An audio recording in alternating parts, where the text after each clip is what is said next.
At the Orange County Community Foundation, we believe in transforming our community's heartfelt intention into greater impact for good. By helping donors find the causes they love, we strengthen our community. We lead the way with bold solutions, combining giving strategy and community intelligence. Leveraging our generous donors and passionate partners, we amplify the power of giving. Together, we are helping to build an Orange County where all have the opportunity to thrive. OCCF is a proud underwriter of community programming and OC World.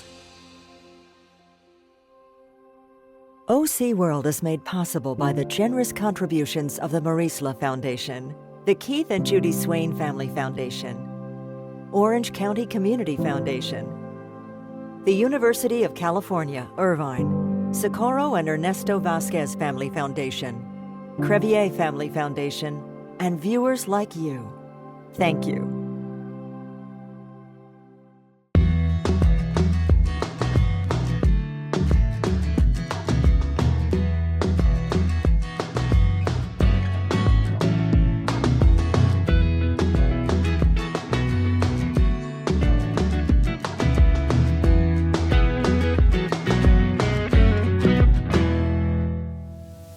'78-year-old Frank Jao is one of the principal developers of the Little Saigon district that borders the cities of Garden Grove and Westminster, home to arguably the largest Vietnamese community outside of Vietnam.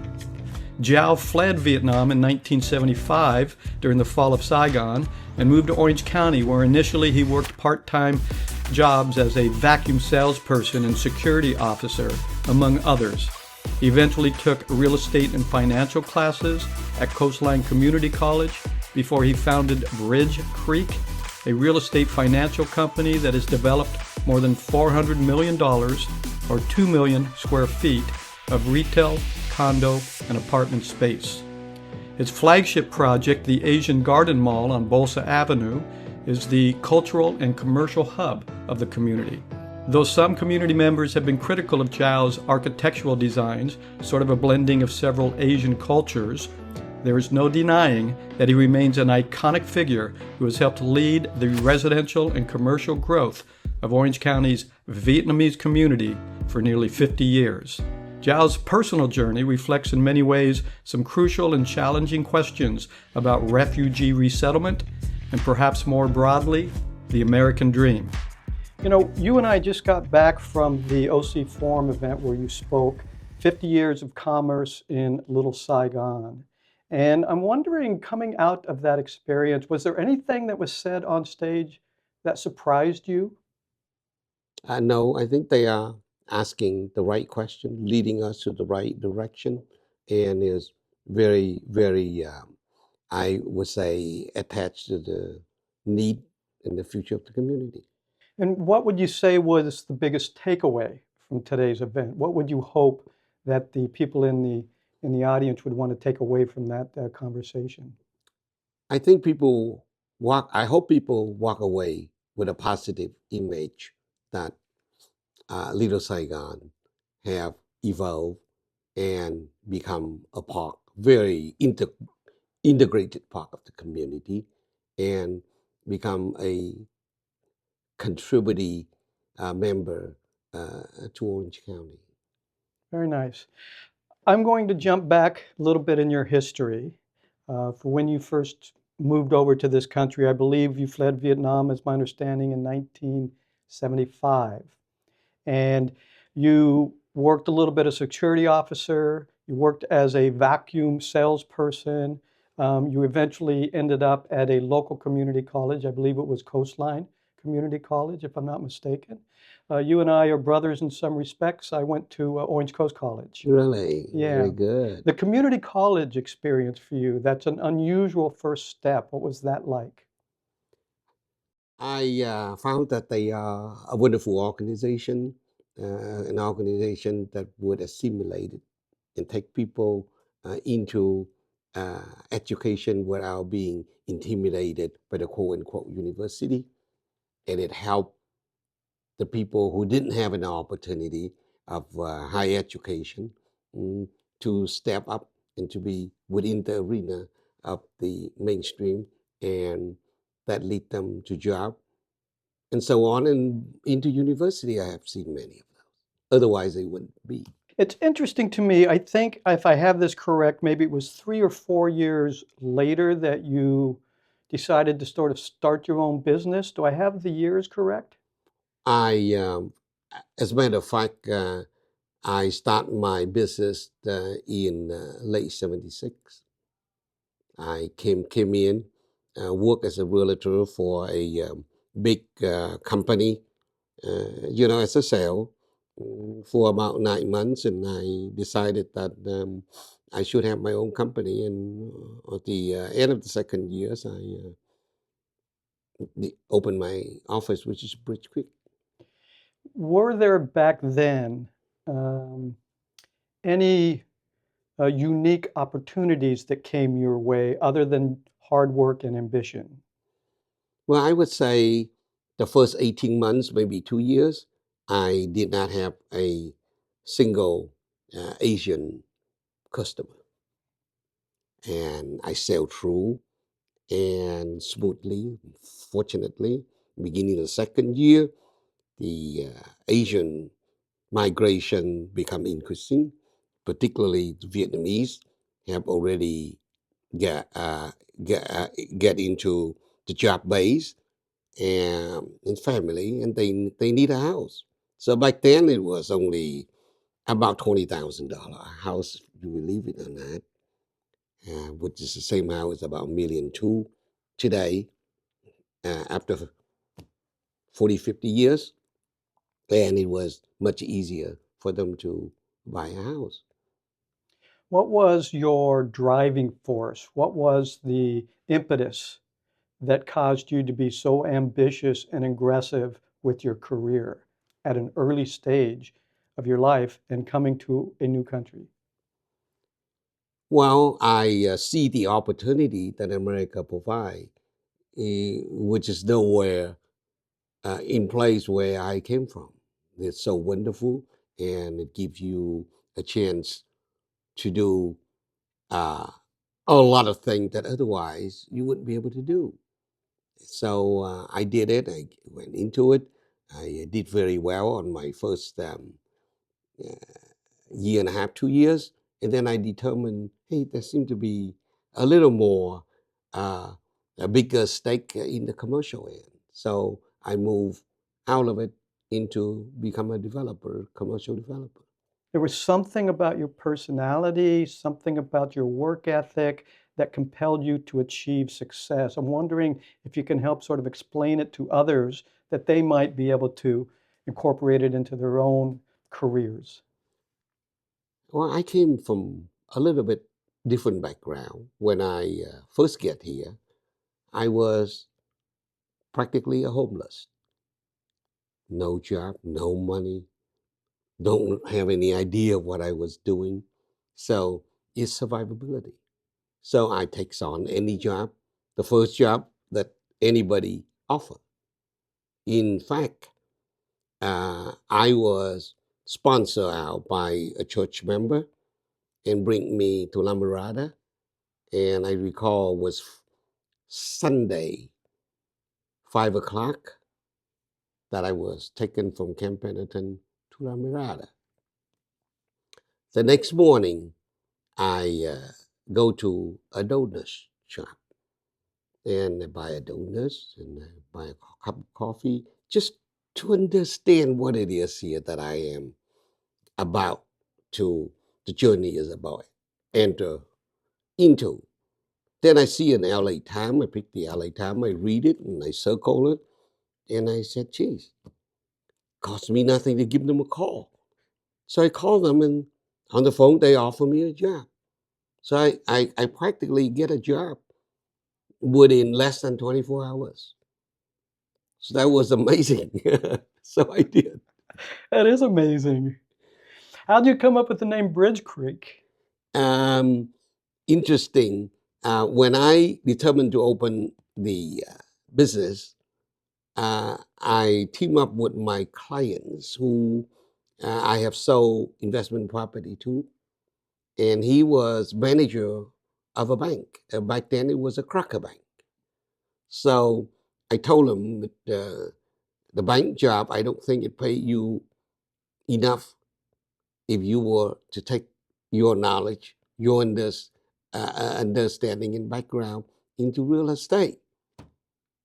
And we don't require you to wear a tie and a suit, so it costs you less to start.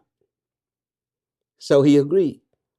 So he and I say, well, let's open Bridge quick.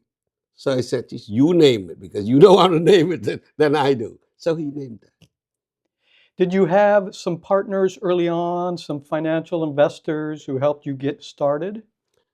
Yes, we did. We had some investor from overseas who want us to basically work for them. And I thought that was a good opportunity for me to learn that is you go into school and someone pay you. So I did. And we acquired a small shopping center under construction. And the partnership have some difficulty among themselves. So we bought it. I had my investor bought it, and we finished the job and built it and lease it and manage it for them. And that was a wonderful lesson. And I said, geez, that is a lot of upside, a lot of opportunity and profit to be made. So I should not be working for them. I should be doing it myself. So I called my friends and we gathered some money together at a limited partnership. And we're beginning to do the same that I have just done. And that led to where it is today. Jao's two-story enclosed Asian Garden Mall, which opened in 1987 at a cost of $15 million, is the cultural and commercial hub of Little Saigon and one of the first and perhaps largest Vietnamese shopping malls in the country. Known for its distinctive Vietnamese and Chinese Vietnamese architecture and motif, which has been criticized by some members of the community, Asian Garden Mall attracts thousands of tourists to its fashion shows, flower and music festivals, and restaurants, especially during summer weekend nights. Asian Garden Mall, do you remember the inspiration behind that for you? The inspiration behind that is a little complicated. First of all, the new wave of Vietnamese immigrant in Orange County by then was very, very high. So we know that. And I know a little bit about design. I know a little bit about planning, but mostly I learned here, and my partner helped me. So I'm looking at two things. One is let's build something that fit the need of the community with the cultural, commercial characteristic, and build something so the mainstream, first of all, and the other ethnic can look at us and say, these guys know what they're doing. So that's why I go out of my way and build them all. I had read somewhere that you might have also been inspired by a trip to Vegas. Yes, wow, you did very deep research. I went to Las Vegas and met with the developer of the Caesars Palace. And I was lucky enough that he gave me the trip, showing me what he does and how he does it. They did it really. Sheldon is his name, I think. So I go back and I say, yeah, we can't not be that elaborated, but we can learn from the distinctive and the uniqueness of culture that he put into it, the entertainment bar. That's why we built a stage in the middle. The design of Asian Garden Mall, culturally, the roots. I know some people have sort of offered that, is it Chinese, is it Vietnamese? What's your position on that discussion? Well, first of all, we have to say that the Vietnamese have their own very, very clear culture. That's where I came from. Yet, the Vietnamese were still in finding of exactly who they are, what they are. To be honest, if you look at the architects' motif, you can see somewhat have similarity to Japanese, right? A little bit Koreans, a little bit Vietnamese, and heavily Chinese. Why? Because the culture of Mandarin influence over those four countries. As little as I know about history, history have indicated that out of Shanghai, the province of Zhejiang, in the back old date 4,000 years back, China was heavily in conflict. So one group go to Japan, one group go to Korea, and the southern group go to Vietnam. And the winning group stay there. That's how we start that four nation of so-called chapstick culture. So there are a lot of similarity. There's no such a thing uh, as pure Japanese, pure Koreans, and pure Chinese. Uh, let alone Vietnam is one of the four members. So that was the distinction. But there are a number of people who is very, very deep into loving their culture and their identity and misclaim themselves to be and mislead themselves to be. And that's how I look at it objectively from 36,000 feet. Did you find it challenging to conduct business in this particular area, to navigate culturally, philosophically, and the political differences of the community? Was that a challenge for a business person such as yourself? And then overall, if you look at the local resident, the local government back in those days, of course, there is a very distinctive difference. And the authority was wondering what's going on. It's hard for them to understand. Even those who uh, holding the power and making decision of the city government, majority of them have never been to Asia. As a matter of fact, they don't know what Asia is. Don't even know what a Chinese is, other than those Chinese who came here and built the railroad, so to speak. So the misunderstanding is there, but the U.S. have a fantastic constitution, a fantastic open-minded people in many different ways, because more or less we are the leader of the world. So that I was fortunate, and I just have to be slowly working with them in their own way and try to bend with the wind, whether the wind is right or wrong. You've seen a lot of change in this community over the years. You've gone through probably now 2 generations, if I'm not mistaken, of Vietnamese Americans. What kind of changes have you noticed when it comes to the development of the community, the business, the culture? The majority of people in my generation have very much different thinking and different way of doing things in their mind. And fortunately, I meant to say it positively, they are no longer around. People in my generation, probably no less than 15% of them survive. And then at this age, they would be less likely to be active. But there are a lot of wisdom in that we can learn from, we can retain, so that we can enjoy what the Vietnamese American community in Orange County have accomplished today that we appreciate, and then open up, look to the future, and kind of park. Don't forget the past, but park the past and focus on the future. You seem to me like a practical individual. You seem to have a really good sense of humor, from what I can tell.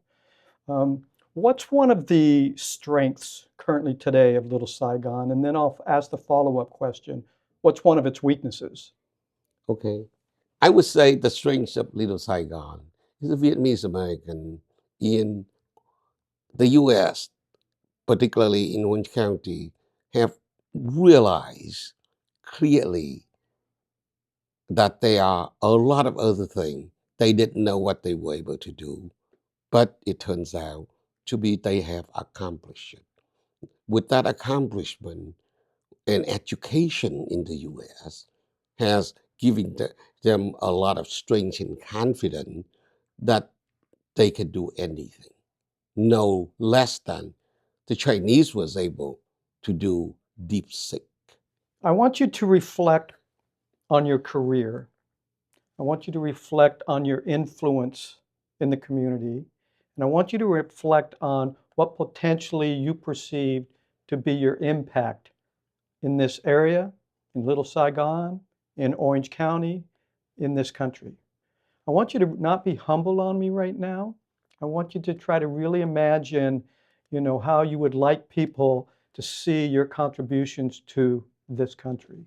Well, my philosophy in life has always been life is a journey of a pathway. That pathway that we're living in right now and enjoying right now didn't just happen. Were made and contributed by many, many people, many, many generations. So we have the benefit of doing so, then we should enjoy it and keep it the way it is, maintain it as much as we can. But if we could add something to it, and every other generation behind us do the same, then that path would just continue growing for mankind. So, with all that and the economic well condition of being in America in the first place, secondly, the education that we and the next generation experience and exposed to would give us unlimited future, provided that we are willing to think and to see the future is an asset to all of us. How do you suppose the community views you today? I would have to, first of all, I don't know. If I say I knew, I would be over exaggerating myself. The past generation uh, have seen what I have done. They like it. They hope they can do the same. But it was too late, like myself, for even me to do anything else. The new generation are more educated. They have more opportunity. They have more education. They see the world broader than just Little Saigon Vietnamese community. So they are on a different ballgame. How do you spend your hours these days? Are you still fully entrenched in work? Do you take a little more time for yourself and your family these days? Do you have any current projects that you want to mention while we're here? Well, to some degree, I do, but maybe my wife didn't agree. But what I spend my time is on a number of volunteer projects that I have and a few research and studying projects at different university. Um, I read, I do walking, I play basketball once or twice a week at the park. And I would have to say I enjoy every minute of it. And when I get tired, I can sit down and watch so many different ball games that is so interesting. You're a sports fan. Yeah. You're a basketball fan. Yes. How's your basketball game these days? Uh, I like it. And to be truthful to you, until 2 months ago, I regularly play basketball twice a week. And I have to say, fairly, that at my age, my height, and all of the disadvantage, I make fair contribution of my 1/5 to the team. What is your major contribution to the team? Well, if we have 5 guys and if we score 20 points, I will be 1/5. That's very interesting. Right there at that vicinity. Yeah. Up and down, sometimes more, sometimes less. I would welcome the opportunity one day to play basketball with you. Okay, that's very welcome. So we're sort of running out of time here. And first and foremost, I really appreciate your time and I appreciate your candor. And you're a very likable person, by the way. Thank you. How would you respond to the following quote? And it's just a random quote.